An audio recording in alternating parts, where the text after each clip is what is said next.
नमस्कार, बाखबर में आपका स्वागत है। मैं हूं राघवेंद्र सिंह। बाखबर में आज हम बात करने जा रहे हैं सियासत के मुद्दे पर सबको साधने की तैयारी। दरअसल 24 नवंबर को मध्य प्रदेश में राहुल गांधी की भारत जोड़ो यात्रा आ रही है और उसके पहले मध्य प्रदेश में भाजपा भी सक्रिय हो गई है। पिछले दिनों कोर कमेटी की बैठक हुई थी। उसके बाद मुख्यमंत्री शिवराज सिंह चौहान अपने मंत्रिमंडल के सदस्यों से बात कर रहे हैं और ये कोशिश हो रही है कि किस तरह से भाजपा के उपेक्षित, असंतुष्ट और सरमाएदार नेताओं को साधा जाए, क्योंकि पिछले नगर निगम के चुनाव ने बीजेपी की चूल्हे हिला के रख दी हैं। अभी तक भाजपा 16 नगर निगमों पर काबिज थी, लेकिन चुनाव के बाद उसके खाते में सिर्फ 9 नगर निगम रह गई है और 7 नगर निगम पर वो चुनाव हार गई है। 5 पर कांग्रेस जीती है, 2 पर एक तो भाजपा का बागी जीता है और दूसरे पर हम बात करें तो आम आदमी पार्टी जीती है। ये सब भाजपा के खाते में थी। इसलिए बीजेपी को लग गया है कि अगर पीढ़ी परिवर्तन के नाम पर हमने तजुर्बेकार नेताओं को हाशिए पर रखा, असंतुष्टों को नहीं साधा, तो फिर मिशन 2023 मुश्किल के मैदान ऐसा माना जाएगा। और कांग्रेस जिस ढंग से दबे पांव तैयारी कर रही है, उससे लग रहा है कि भाजपा में भी रणनीति के तौर पर कुछ नया कर गुजरने की बात है। इसी मुद्दे पर हम विस्तार से बात करेंगे कि आखिर 2023 मिशन के लिए सबको साधने की तैयारी में क्या भाजपा सत्ता में है, इसलिए वो अपने कार्यकर्ताओं को संगठन के साथ साथ सत्ता का भी रसपान कराएगी, निगम मंडलों में नियुक्तियां करा सकती है। ये बहुत सी बातें जो उनके करने के लिए है, कांग्रेस भी कर रही है। इस पर बात करेंगे। स्टूडियो में मौजूद है चर्चा के लिए हमारे साथ 2 विशेष मेहमान।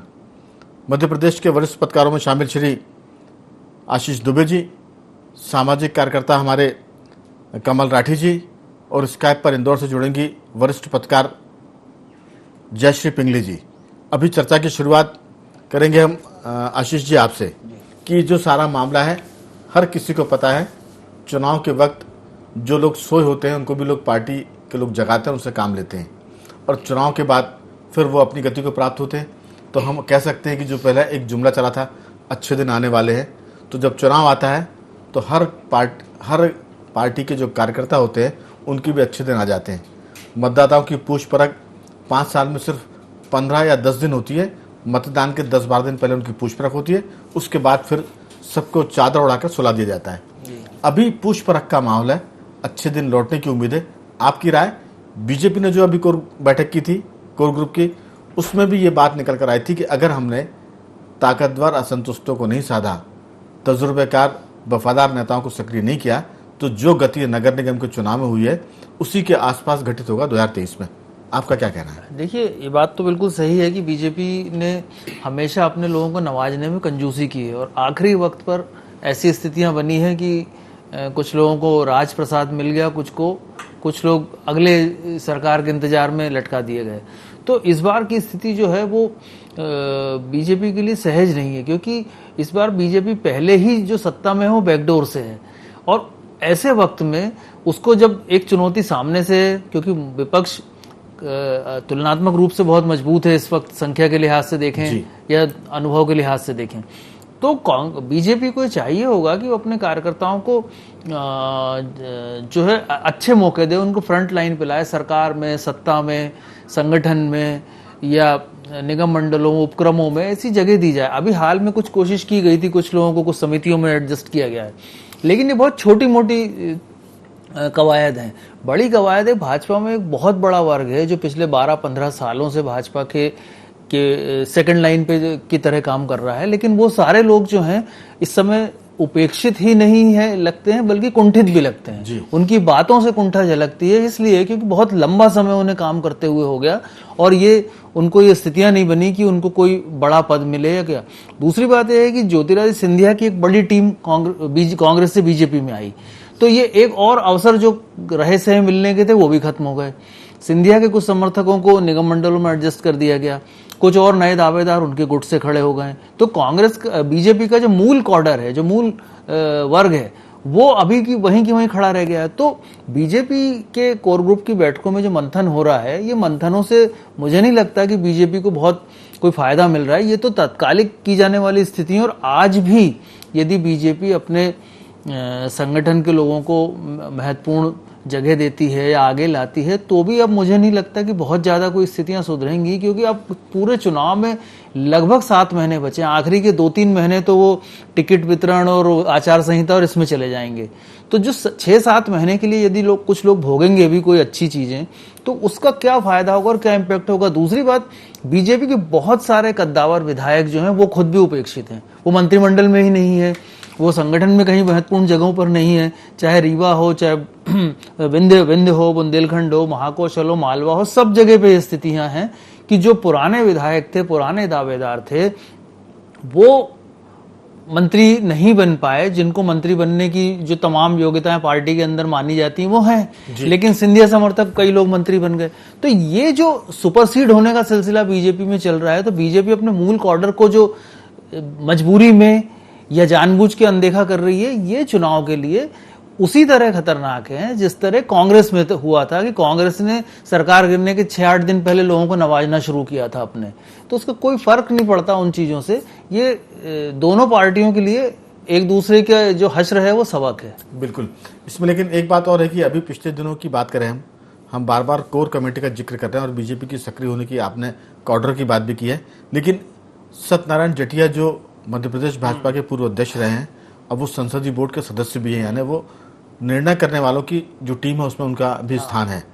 उन्होंने वंशवाद के मामले में थोड़ी सी राहत दी उन नेताओं को जो स्थापित हैं, उम्र दराज हो गए हैं, जिनके टिकट कटने की संभावनाएं अब ज्यादा हैं, क्योंकि 2018 में तो वो अपना टिकट बचा ले गए।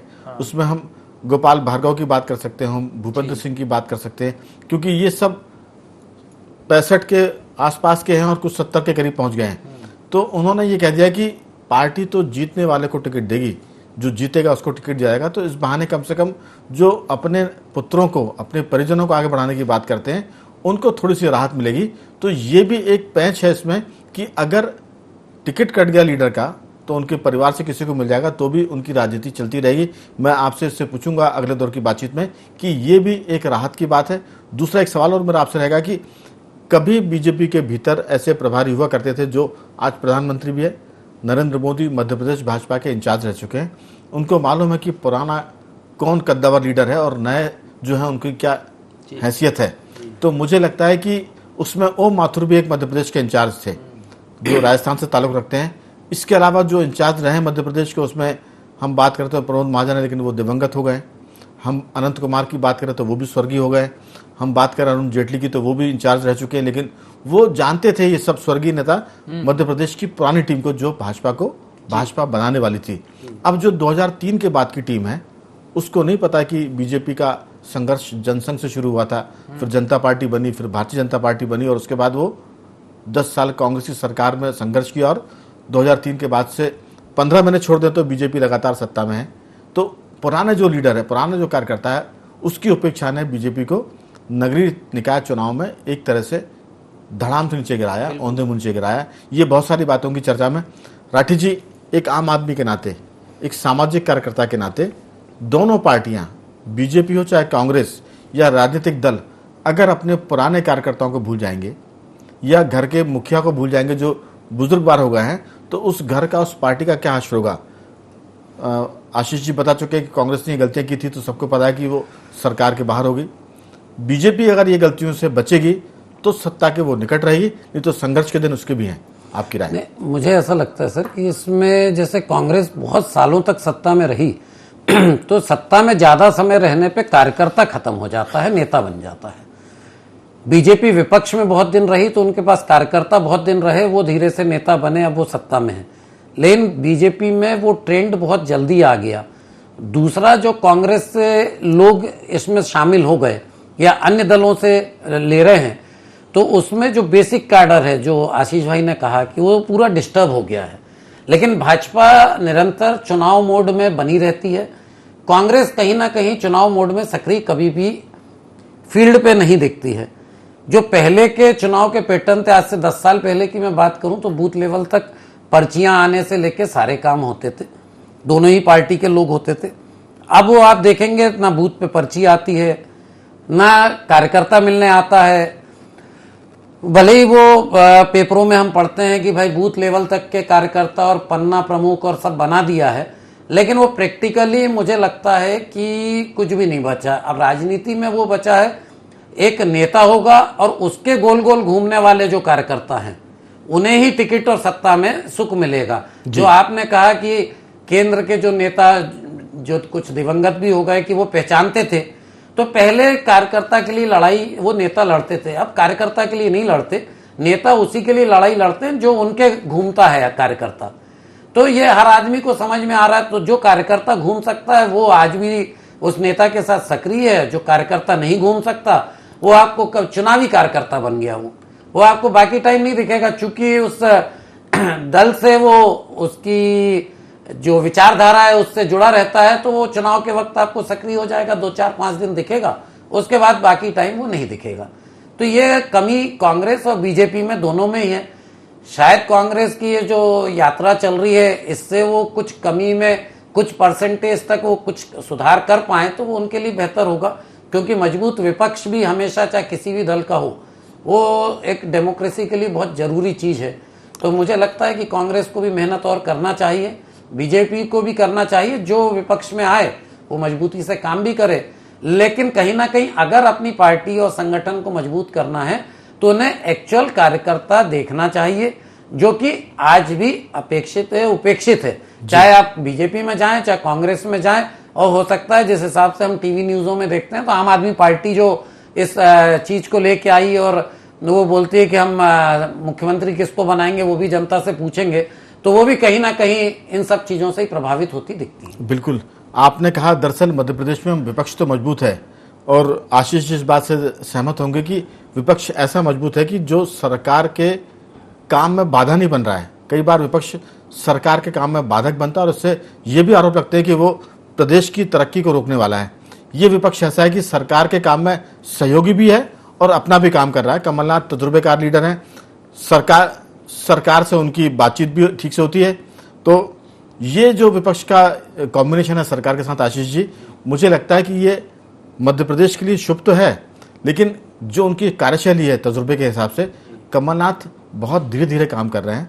और ये भी तैयारी है कि जब राहुल गांधी भोपाल में आएंगे, भारत जोड़ो मध्य प्रदेश में जब प्रवेश करेंगे भारत जोड़ो यात्रा के तहत, तब उनकी सभा में, उनकी रैली में 50,000 से 1 लाख के बीच लोगों को लाने की तैयारी हो रही, ताकि ये मैसेज दिया जा सके कि भारत जोड़ो यात्रा का मध्य प्रदेश में जबरदस्त स्वागत हुआ है और मध्य प्रदेश में अगले चुनाव में मतदाता बाजी पलटने की तैयारी कर रहा है। क्योंकि पिछले बार कांग्रेस 1 सीट से बहुमत से पीछे रह गई थी। इस बार कमलनाथ ये मैसेज देंगे राहुल गांधी की यात्रा के बहाने कि कांग्रेस मजबूत है और हम भाजपा को पटक नहीं दे सकते हैं। तो मुझे लगता है कि कांग्रेस भी अपने लोगों को साध रही है, और जो पिछली बार गलती हो गई थी उससे 15 महीने की सरकार में, शायद वो अब गलती नहीं करेगी, संगठन के तौर पर ऐसा लगता है। बिल्कुल ऐसा जो अंदर खाने जो चर्चाएं हैं, जो संकेत हैं, उससे लगता है कि पिछले लगभग 6 महीने से बहुत सघन होमवर्क कांग्रेस कर रही है जी। और ये सब सारे जो कवायदे हैं कमलनाथ के जो सरकारी घर है वहां पर चल रही हैं। तो ये एक अच्छा है। वो क्षेत्रवार उन्होंने 2-2, 3-3 सर्वे भी कराए हैं और उस सर्वे से उसको सारी चीजें फिल्टर की जा रही हैं, क्या बेहतर हो सकता है क्या नहीं। बहुत सारे विधायकों को चेताया गया है कि वो अपनी परफॉर्मेंस सुधार लें, क्योंकि उनके रिपोर्ट बहुत पॉजिटिव नहीं है। तो ये सारी चीजें चल रही हैं, लेकिन इसके साथ साथ कांग्रेस जो होमवर्क कमलनाथ कर रहे हैं उसके साथ साथ एक जरूरत जो कांग्रेस में एक थोड़ा सा जो खालीपन नजर आता है दूर से, वो ये दिखता है कि मैदान में कांग्रेस नहीं दिखती। इसका जो है मैदानी गतिविधियां कांग्रेस की बहुत कम है जी। रणनीतिक गतिविधियां चल रही होंगी, निश्चित तौर पर क्षेत्रवार सब बनाया जा रहा है, लेकिन देखिए नेता आ जाएंगे सामने, नेता खड़े हो जाएंगे, नेता तो बहुत सारे हैं कांग्रेस में, लेकिन उनको लेकर चलने के लिए कार्यकर्ताओं वाला जो एक हुजूम होना चाहिए वो कांग्रेस में कम है। वो नजर नहीं आता, या वो घर बैठा हुआ है, या अभी वो बाहर नहीं निकला है। तो इसको मोटिवेट करना कांग्रेस को जरूरी होगा, वरना एन वक्त पर बड़ा एक ड्रॉबैक साबित हो सकता है। बीजेपी के पास है कि बीजेपी अपने कॉर्डर को दिन भर कोई ना कोई काम में पूरे प्रदेश में उलझाए रखती है, कोई ना कोई काम, कोई ना कोई चीजें देती है। ये बात अलग है कि बीजेपी का विधायक थोड़ा सा कार्यकर्ता हतोत्साहित है, क्योंकि उसे 20 साल सरकार में बहुत ज्यादा मौके नहीं मिले। कांग्रेस का जो कार्यकर्ता है, मुझे लगता है कि उसे एक ये लालच, एक किस्म का लालच कह लेते हैं, वो ये हो सकता है कि 15 महीने हमारी सरकार रही, यदि हम मेहनत कर लेंगे तो इस बार 5 साल सरकार रहेगी तो कुछ मिल जाएगा। तो ये दो चीजें जो हैं ये दोनों पार्टियों को अपने अपने स्तर पर मजबूत भी बना रही हैं, कमजोर भी बना रही हैं। बिल्कुल। हमारे साथ इंदौर से मध्य प्रदेश की वरिष्ठ पत्रकार जयश्री पिंगे जुड़ गई। जयश्री जी, आपका बहुत बहुत स्वागत है। जी जी नमस्कार। दरअसल तकनीकी दिक्कतों से आपसे संपर्क देर से हो पाया, लेकिन यही सवाल है कि चुनाव आ चुके हैं, ये माना जाए 7 महीने के आसपास का समय, उसके बाद तो 2-3 महीने सिर्फ चुनावी गतिविधियों की तैयारी में गुजरते हैं। कांग्रेस बीजेपी दोनों तैयारी कर रही है। बीजेपी संगठन की दृष्टि से काम कर रही है, कोर ग्रुप की बैठक हो रही है, सरकार में शिवराज सिंह चौहान, ज्योतिरादित्य सिंधिया, बीडी शर्मा भाजपा के अध्यक्ष, नरेंद्र सिंह तोमर, ये जो चारों का ग्रुप है ये मुझे लगता है कि निर्णायक भूमिका निभाएगा और बाद में उसमें प्रहलाद पटेल और कैलाश विजयवर्गीय भी इसमें महत्वपूर्ण होंगे। लेकिन सवाल यह कि कांग्रेस की तरफ से दिग्विजय सिंह और कमलनाथ की जोड़ी है। दिग्विजय सिंह की तुलना हम कह सकते हैं कि भाजपा के उस संगठन से होती है जो जमीन पर काम करते हैं, लोगों से संपर्क करते हैं, कार्यकर्ताओं को एक्टिव करते हैं, ये दिग्विजय सिंह करते हैं। और जहां तक मैनेजमेंट की बात है वो कमलनाथ करते हैं। तो कांग्रेस की तरफ से 2 बुजुर्ग नेता है और भाजपा की तरफ से 4 से 6 लोगों की टीम है, संगठन है, संघ है उनके साथ। आपको लगता है कि ये जो चुनाव साधने का दौर है ये शुरू हो चुका है और जैसे ही मध्य प्रदेश में राहुल गांधी की यात्रा प्रवेश करेगी भारत जोड़ो, उसके बाद से ये मुझे लगता है कि और गति पकड़ेगा? आपकी राय? जी बिल्कुल सही कहा आपने कि एक तरह से पूरा माहौल बन चुका है चुनाव का और उनकी तैयारियों का। और गुजरात चुनाव को देखते हुए जो सीन दिख रहा है उसने भी बहुत सारी उम्मीदें जगाई है दोनों ही पार्टियों को। यहाँ बीजेपी के लिए बहुत चिंता की लकीरें हैं, लगातार एनडी लंबी सरकार रही है, 2 दशक हो चुके हैं बीजेपी की सरकार को, और एक एंटी इनकम्बेंसी का जो दौर होता है वो थोड़ा सा परेशान करने वाला होता है किसी भी सत्ताधारी पार्टी के लिए। तो उनका जैसे कि बीजेपी की आदत है कि वो एंटी इनकम्बेंसी से निपटने के लिए सबसे पहले तो उन लोगों का सफाया करती है जो लगातार लंबे समय से टिकट होल्डर रहे हैं, मतलब जो पार्टी के प्रत्याशी जो हैं उसका चयन वो बहुत इस ढंग से करती है कि वो इनकम्बेंसी वाला जो फैक्टर है वो खत्म हो जाए, नए चेहरे, नए लोग, युवा लोग। और जैसा बीजेपी ने एक फ्रेम दिया हुआ है अभी तक पॉलिटिकल पार्टीज के लिए, चाहे हम गुजरात देख रहे हैं या दूसरी जगह भी देख रहे हैं, वो सबसे ज्यादा युवाओं को अहमियत दे रही है। तो स्वाभाविक है कि यहाँ पर भी वो कवायद शुरू हो चुकी है। और रहा सवाल कांग्रेस का, हम बात करें तो कांग्रेस में एक अलग लेवल की एनर्जी और अलग लेवल का उत्साह है फिलहाल, क्योंकि राहुल गांधी जो है वो सड़क पर हैं, जिसकी की मांग बहुत समय से की जा रही थी कि राहुल गांधी जब सड़क पे उतरे और अपने आप को जहां पर वो ले जा चुके थे, निष्क्रियता या जो कह लीजिए उनकी एक लंबे समय तक अनुपस्थित रहना या जो भी एक रहता था दौर, उस दौर से पार्टी बाहर है फिलहाल। तो काफी उम्मीदें हैं और जो नगरीय निकाय चुनावों के परिणाम है उसको देखते हुए भी कांग्रेस की उम्मीद जगी है कि कुछ ना करते हुए भी अगर वो कुछ अच्छा खासा हासिल कर सकती है 5 सीटों से ज्यादा, तो उसकी भी एक उसने आस जोड़ी है। तो स्वाभाविक है दोनों ही दल बहुत मुस्तैदी से लगे हुए हैं। जी बिल्कुल, आपने ठीक कहा। दरअसल जो असंतुष्टों को मना पाएगा वही सरकार बनाने में सफल होगा, क्योंकि जब हिमाचल के चुनाव की हम बात करें तो नरेंद्र मोदी सीधे असंतुष्ट प्रत्याशी से टेलीफोन पर बात करते हैं। पिछले दिनों एक वीडियो वायरल हुआ था, इसमें नरेंद्र मोदी सीधे बात कर रहे हैं कि आप पार्टी के हित में वापस बैठ जाइए। तो जब कोई प्रधानमंत्री इतना सक्रिय हो सकता है तो मध्य प्रदेश में ऐसे नामों में शिवराज सिंह चौहान खुद बहुत पारंगत माने जाते हैं, नरेंद्र सिंह तोमर बहुत पारंगत माने जाते हैं, उसके अलावा अब सिंधिया भी उनके साथ जुड़ गए हैं। तो सिंधिया की छवि, उनका साफ सुथरा व्यक्तित्व, मुझे लगता है कि कहीं ना कहीं ये भाजपा के लिए सक्रिय होने का और पुरानी गलतियों को मिटाने का वक्त है। मैं लौटूंगा आपके पास। राठी जी, बहुत संक्षिप्त में आपसे जानना चाहेंगे कि जो पार्टी अपने नाराज या उपेक्षित कार्यकर्ताओं को मना लेगी, उनको सक्रिय कर लेगी, तो फिर उसकी बाजी मजबूत हो जाएगी। नतीजा तो चुनाव के बाद ही होगा, लेकिन अभी हम घटने और बढ़ने की बात जरूर कर सकते हैं। बीजेपी के लिए नाराज लोगों को मनाना जरूरी, क्योंकि नगर निगम के चुनाव में यह साबित हो गया है कि उसका उपेक्षित जो कार्यकर्ता था, उपेक्षित लीडर थे, उस वजह से भाजपा ने 6 नगर निगम खो दी। आपकी राय? नहीं, बिल्कुल, जो कार्यकर्ता को मना ले और फील्ड पे कार्यकर्ता सक्रिय हो जाए तो पार्टी का संगठन मजबूत हो सकता है, बिल्कुल चुनाव में आगे आ सकता है। लेकिन मैं वही बोल रहा था जो आप लोगों ने बात कही, तो विपक्ष की जो हम बात करते हैं, एक आम आदमी को आज राजधानी भोपाल में 12 दिन स्ट्रीट लाइट बंद रही लेकिन कहीं विपक्ष नहीं दिखा। आज सड़क की गड्ढों की बात करते हैं। यही तो मैंने कहा कि ये विपक्ष का सहयोग सरकार को है कि वो किसी काम में आड़े नहीं आता है, लेकिन ये रणनीति भी हो सकती है कि असंतोष को इतना उभरने दो कि जब वो पूरा गुब्बारा फूल जाए तब उसमें इन्वेक्टिव पिन चुबा के धमाका कर। मुझे लगता है माननीय मुख्यमंत्री जी उस चीज को समझते होंगे, तो वो शहर के गड्ढों के लिए वो खुद ही बोल गए। लेकिन ये मुझे याद है कि कमलनाथ जी की सरकार बनी थी, लोग बड़े बदनाम थे, दिग्विजय सिंह जी इस मामले में बदनाम थे कि मध्य प्रदेश की सड़कें बहुत खराब थी जी। और उनकी सरकार बनते से फिर यही बात उठी, तो कमलनाथ जी ने एक ही दिन कहा और उसके एक हफ्ते के अंदर भोपाल शहर की सड़कें एकदम बढ़िया हो गई थी। लेकिन इस बार शिवराज जी ने 2-3 बार बोल दिया, लेकिन वो सड़कें अच्छी होती मुझे दिखी नहीं। लेकिन विपक्ष का काम भी उन्होंने खुद कर लिया, तो इसलिए मुझे लगता है कि विपक्ष भले ही कमरे में कितनी रणनीति बना ले, फील्ड पे नहीं उतरेगा तो वो कमरे में ही रहेगा, विपक्ष बन नहीं पाएगा। बीजेपी दोनों भूमिका में है, सत्ता की भी है जी, उसकी आदत में है सर, वो कभी भी उसने कभी चुनाव मोड से बाहर नहीं आती है। पक्ष और विपक्ष दोनों काम वो खुद ही कर देती, खुद के खिलाफ धरना भी वो खुद दे सकती है। और कांग्रेस कमरे में नीतियां बनाती रहे, कार्यकर्ता तय करते रहे, लेकिन वो उस कमरे में ही शामिल हो पाएगी, बाहर नहीं आ पाएगी। राठी जी, दरअसल ये बात आरोप में तो ठीक लगती है, लेकिन इन सबके चलते बीजेपी जैसी मजबूत पार्टी को पिछले चुनाव में कांग्रेस ने 109 पर रोक दिया था और वो खुद 114 पर आ गए थे, इतनी कमजोरी के बाद भी।